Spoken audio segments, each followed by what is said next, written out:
What's up, y'all, and welcome back to another edition of Mr. Fitzgerald's biology class. Today we're talking about cell types. So now we're finally getting into cells, finally seeing what they're all about, so let's dive into those cell types.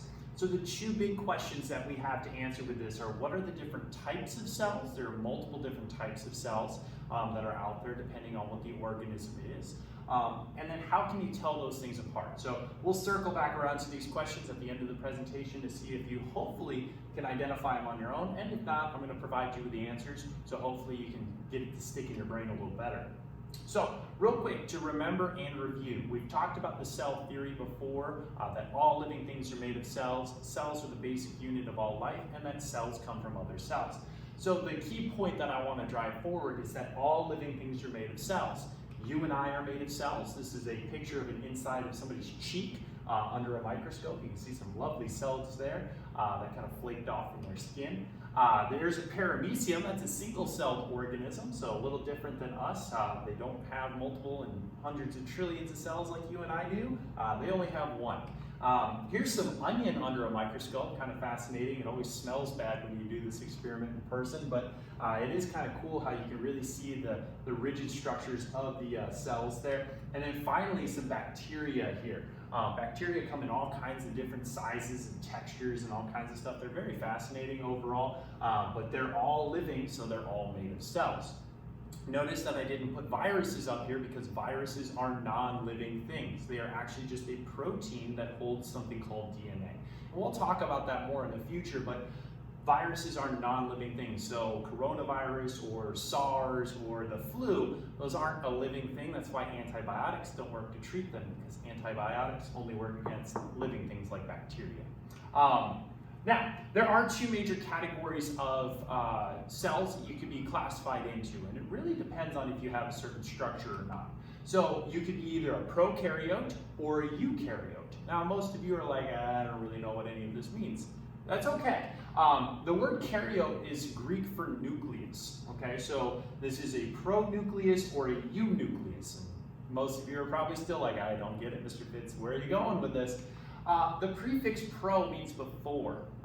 So in this case, prokaryote means before the nucleus. Okay, so they're kind of a basic cell that doesn't have this additional structure to it.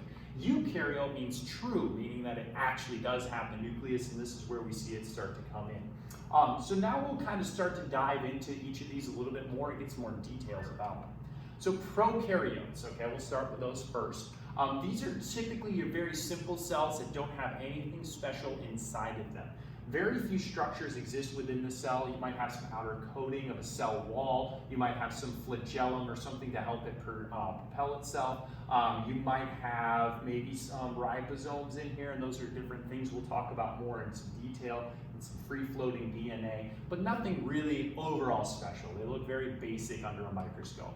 They're very small because if they don't have a lot of stuff, they tend to be a lot smaller, and they're usually unicellular. So pretty much anything that's a unicellular organism most of the time follows under this prokaryote idea.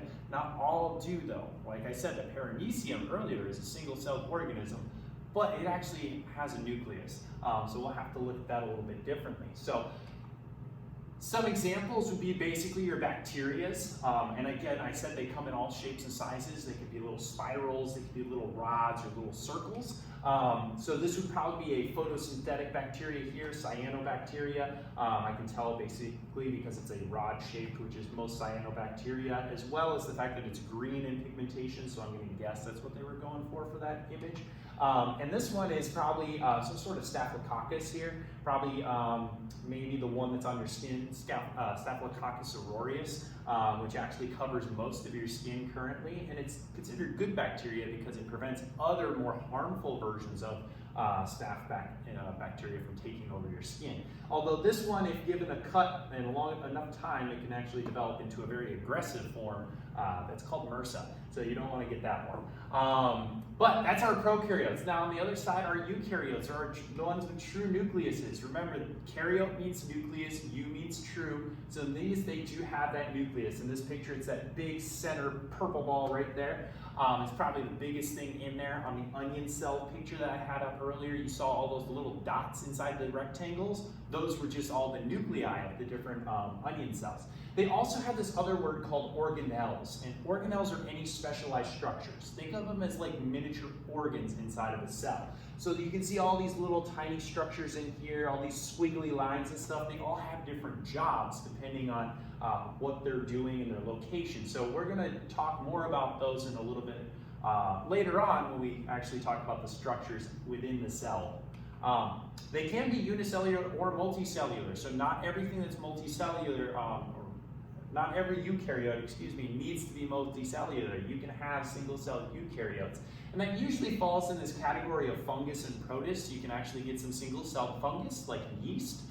Used to make bread rise, that's actually a single-celled fungus. And then Protista is a very weird classification of organisms that we'll talk more about in the second semester. But for now, they're just all the things we couldn't classify. It's not really a plant, it's not really an animal, it's kind of not a fungus, but it shares all these common characteristics, so we'll put them all together. So there is some debate in the scientific community about what is a protist or not. But your plants, your animals, your fungus, basically most of the stuff that you're paying attention to around you is going to be a eukaryotic cell. Things that are really, really small like bacteria that you're not thinking too much about, those are your prokaryotes. All right, so just again, Protista is just something that we're going to talk about later. They are one of my favorite categories within cells because they're just so weird. They have all these different things. They don't have a structure for some of them like amoebas. They just kind of ooze around and go different places. So this is something we'll talk about more in second semester when we talk about how organisms are fully classified. But just a little taste for you now.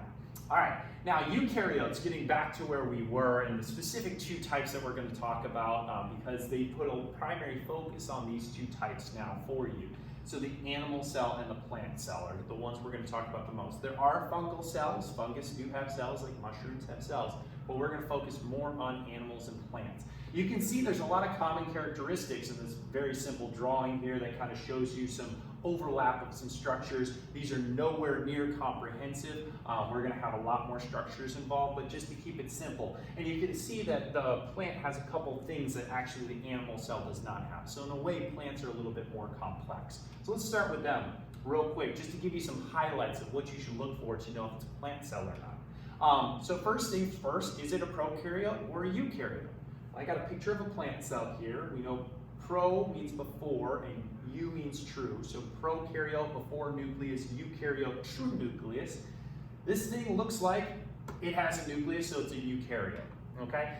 They have their own distinctive type of cells. It's very easy to tell a plant cell usually when you're looking at it in a microscope and you're looking for complex parts. If you have enough detail to see that with our compound-like microscopes we have in the school district, you usually don't get to see all the super complex parts, but sometimes you can. But the easiest way to tell if it's a plant cell or not is look for its shape. Is it square? Okay, so it does have a lot more stuff, so if you're identifying on like a sheet of paper or a test, usually look, okay, does it have a lot of parts in it? Yes, it has a lot of parts now. What about its shape? Is it squarish? Okay, so if it's square, it's most likely a plant. Not always can you rely on the picture to see if it's green or not. Often we color things as green for plants because it makes the most sense to us. We see plants as green, but not everything shows up in color. Some tests are in black and white. So you kind of have to look for other distinguishing characteristics. There are a lot of special organelles and structures in here, like this outside area here is called the cell wall. This large area here is called the central vacuole, and then you actually have these little green things throughout there called chloroplasts that we'll give a lot more detail to when we start talking about cell parts. But on the other hand, we have animal cells. So again, prokaryote or eukaryote. Hopefully you said eukaryote because we're similar to plant cells in a way, and we do have that center nucleus here in this cell. All right, these are the cells that you and I have, your dog has, most of the stuff that you're paying attention to around you has, and they tend to be round. We don't like to think of that, but a lot of times on pictures and for cells and for tests, you usually see round pictures for animal cells, so it's an easy key distinguishing characteristic for us. they have the base level features, all right? Plants have a couple of extra parts based on the functions that they do, but animals are kind of have these base level things. There's a few specific that are towards animals, but there are more specific structures towards plants. So I like to think of the animals are kind of like the base options that are available, and then plants and sometimes fungus have very specific structures that are based on that as well. All right, so just a little quick comparison view to show you a little bit more detail that they do have. You can kind of tell they all have the same parts. They all have this center nucleus here with the fungus cell, the animal cell, and the plant cell. You have some stuff that's connected to that nucleus. You have maybe a couple of these structures around. Some of the fungus in the plant have a barrier around them. All right, the animal cell does not have an extra barrier, but it does have these weird little things over here that's different than the other two. And you can see on the plant cell, it's got that big blue thing over there, that vacuole that we'll talk about later, as well as a couple green things in there too. So it does have a lot more complicated structure, but at its base level, you can kind of see that what's in the animal cell is pretty much in everybody else. All right, so we'll use that as a guiding force moving forward. Now, hopefully you can identify these as I showed them to you, just to get some practice on identifying the organism as either a prokaryote or a eukaryote. So let's play Name That Karyote. Our first organism is a plant cell. Name that karyote. Hopefully you said eukaryote, and you would be correct because it has that central nucleus involved with it. All right, let's try another one. Name that karyote, Staphylococcus aureus. Good luck on saying that by yourself, by the way. And that one, hopefully you said, is a prokaryote. No nucleus there. This is the bacteria that's covering your skin right now. So give a round of applause to actually touch those Staphylococcus aureus bacteria cells that are all over you right now. Also, Homo sapien, name that karyote. That's you and me, so hopefully you said it's a eukaryote. And I grabbed a piece of muscle tissue under a microscope here, so that way you can kind of see a little bit more of a human cells. In here, these long fibers and these central nuclei within there. So it's not a whole lot of detail that's zoomed in, but you can kind of see how these structures can help you identify, looking for that nucleus to tell if it's a eukaryote or not. All right, so what are the different types of cells? Well, right now we know that there's prokaryotes and there's eukaryotic cells. So whether they have a nucleus or they don't, eukaryotes have a nucleus, prokaryotes do not. We also know within the eukaryotes, there's different divisions within that. I have plants, I have animals, I have fungus, I have protists. The only two we're really going to focus on now are the plants and animals ones. So if it's plants, I got to look for certain characteristics. If it's animals, I got to look to certain characteristics. So how can you tell them apart? Well, first thing is I got to look for that nucleus. Just to determine if I'm a prokaryote or a eukaryote for what I'm looking at.